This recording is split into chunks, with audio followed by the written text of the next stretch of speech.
Hey everyone, we have a really unique book for you here that I have not seen before. This is the first time I'm seeing it. It is the ultimate infographic guide to the Bible.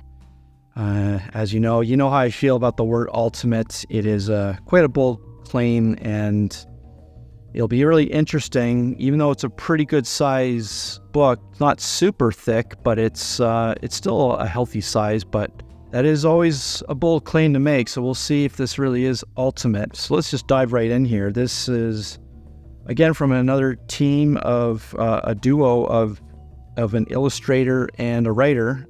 And of course, the illustrations are done by Todd Hampson, who has done quite a few interesting books over the years with his illustrations. I actually like his drawing style, and then Joseph here is clearly providing the writing. So it is a visual survey of every book, which gives helpful background charts and maps, and clearly a must-have companion resource. So let's jump right in.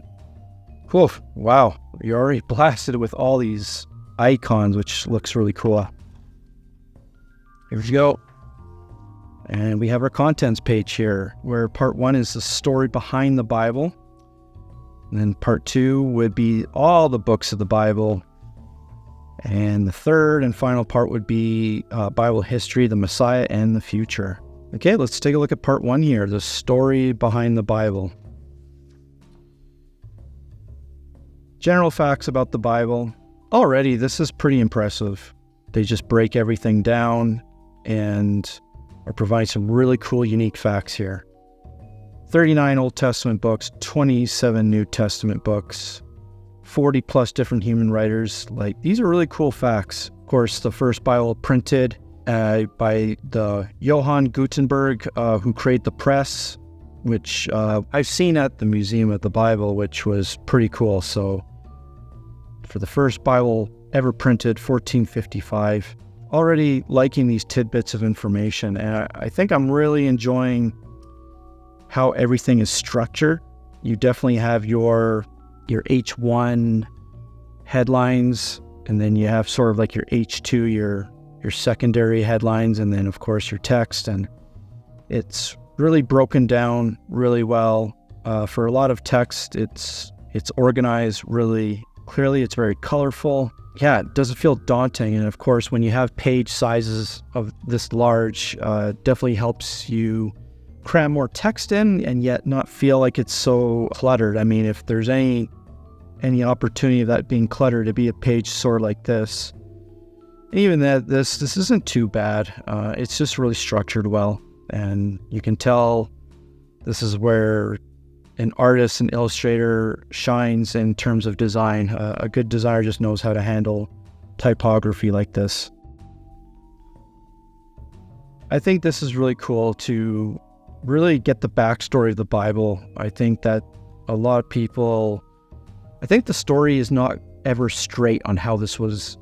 I think so many people get it wrong with how the Bible was constructed or put together, or how it was translated, for example, here. And I don't think a lot of people really take the time to really understand the process that happened for the Bible to even be created and existed. So I think when people take the time to really understand it, you have to appreciate the validity of it. I'm really liking this. I think children could really appreciate and enjoy this. Lots of imagery, lots of icons, and I think that's what they were clearly talking about when they call it infographic. I think there's a lot of icons and graphics here that provide information.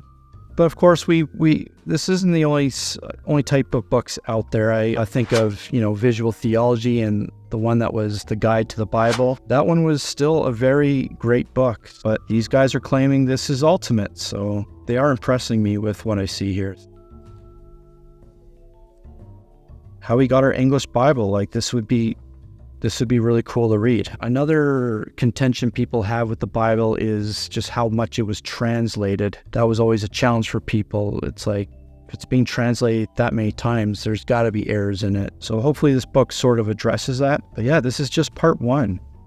And then, if you really want a very quick rundown of the entire Old Testament, like, this is a very quick timeline how they get to the Messiah.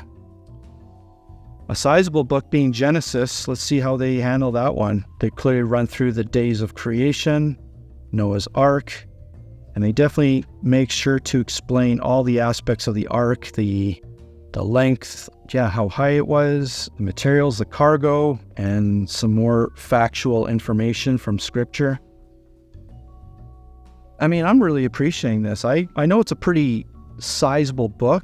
It's too bad it wasn't smaller. I know there's a trade-off to that, but this is, again, yet another really good companion to have with the Bible. If you're reading the Bible on a daily basis, I think this is something really, like, just before you're about to start a book of the Bible, I think it would actually be really cool to, like, let's say you get to the book of Deuteronomy, before you even start reading the Bible, go to this book, read what it has to say, and get a bit of a gist of what Deuteronomy is all about. And I mean, look, they provide a pretty awesome map here. And then after you read this, then you can start reading the book of Deuteronomy.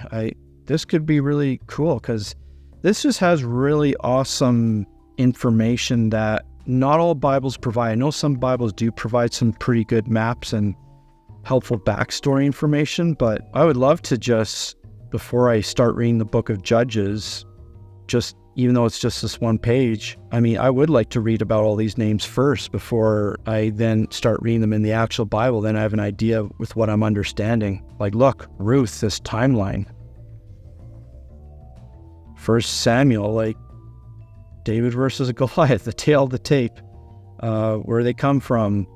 You know, this is some really cool backstory. I don't know if this is ultimate. It certainly is a guide. I guess I'll leave that up to people who buy this book, leave it up to their thoughts, what they think, if this is ultimate or not, but it is impressive. 1 Kings, 2 Kings, those are always a challenge. 1 Chronicles, 2 Chronicles, these are sort of the more dry books, especially Ezra and Nehemiah. This actually would be very helpful for any reader. Of course, the story of Esther, a very beautiful story. And yeah, the outline of events. You know, I'm really glad I got this book. So Proverbs, a very large book, words of wisdom, Song of Solomon, Ecclesiastes. I'm just flipping through this quickly, just to kind of give you more of a inside look than what Amazon could ever provide. Jeremiah, Lamentations, Ezekiel.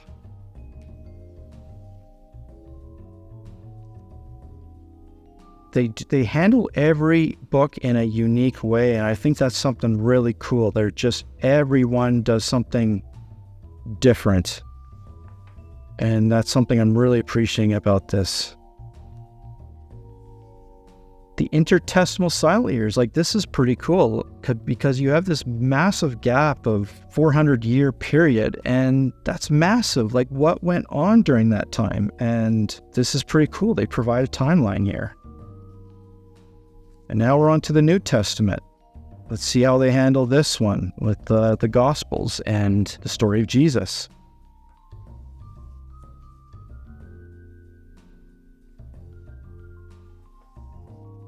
Of course, they give the Gospels definitely more than just one page, rightfully so. Yeah, the purpose for writing, like, this is something you would definitely see in some Bibles, and even some quick facts, and John is the author. You would see probably these three in some Bibles, but then all this other stuff, and it just continues over here. You probably wouldn't get this in your average Bible. So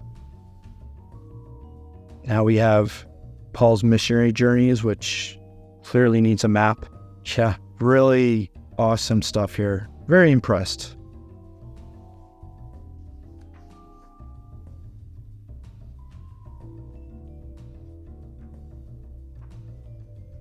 Yeah, we're just blasting through the New Testament here. I think what is consistent are these key words and key verses and quick facts and outline. I think these four are probably the only consistent things you see throughout each of the books. And then after that, like every book is done uniquely in its own way. So yeah, let's just flip through to the end here. Let's get to Revelation. Let's see how they handle Revelation, because that is always a challenging book. They give that 2 pages, but they don't dive too deep into Revelation, which is kind of unfortunate. I would have expected more. Yeah, on to part 3, the final part, Bible history, Messiah, and the future. And interesting, all this archaeology they mention. Gee. And then New Testament verses cited in ancient non-Christian sources. This would be really cool from an apologetic standpoint, because a major objection is, okay, what about books and people outside of the Bible? So this is really cool.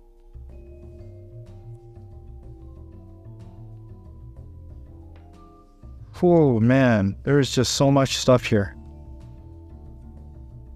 This is definitely a treat for any child or any person, really. I think what's also appealing about this is any kid or adult can really appreciate something like this. I think they strike a great balance of not being too complex and not being too simplistic or childish. It's really well done. Very impressed. I'll never say what is ultimate, and maybe no one really should. They feel so. But I will say this, it is a very impressive book.